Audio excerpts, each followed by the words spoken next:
Hello friends, welcome back to another exciting video. A brand new day, happy Monday to us, and with it comes a brand new Moth portal. And with that comes a brand new character as well, of course. And it looks like we are getting a really buff looking Moth in the name of Furgeant.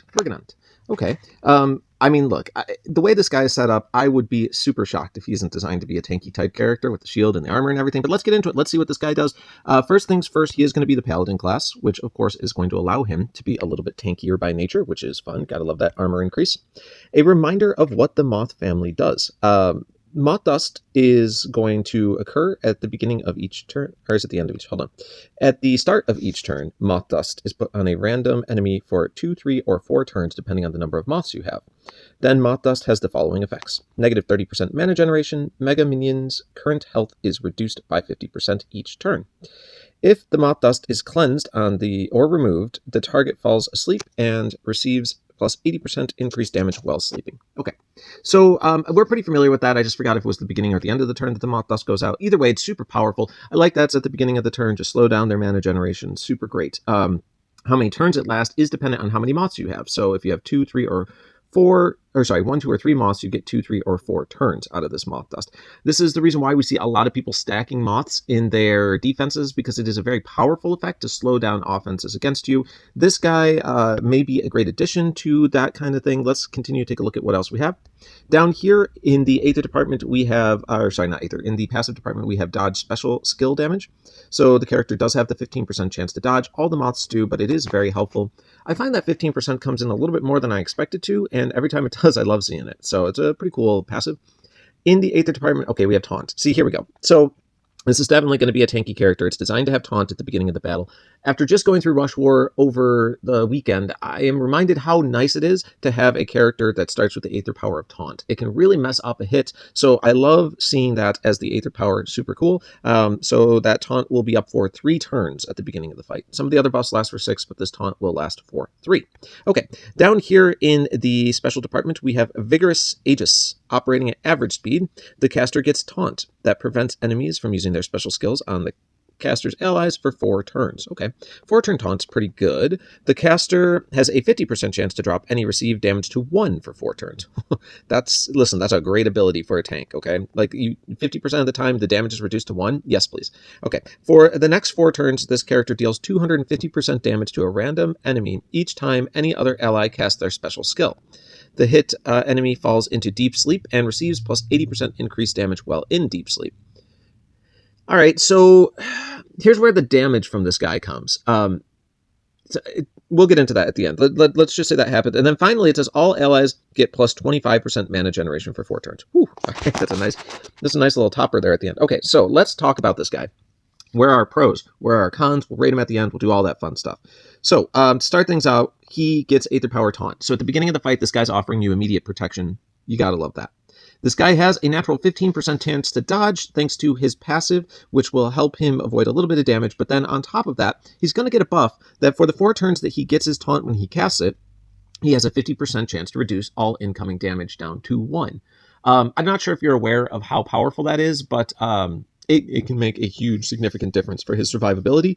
And I think it's an amazing ability to slap on a tank. So that's great. Like, 2 thumbs up. Now, this next part's a little bit interesting. This is the one that says whenever an ally casts their special during those 4 turns, he's going to do 250% damage to a random enemy and put them into a deep sleep. I mean, look, that's fun-ish.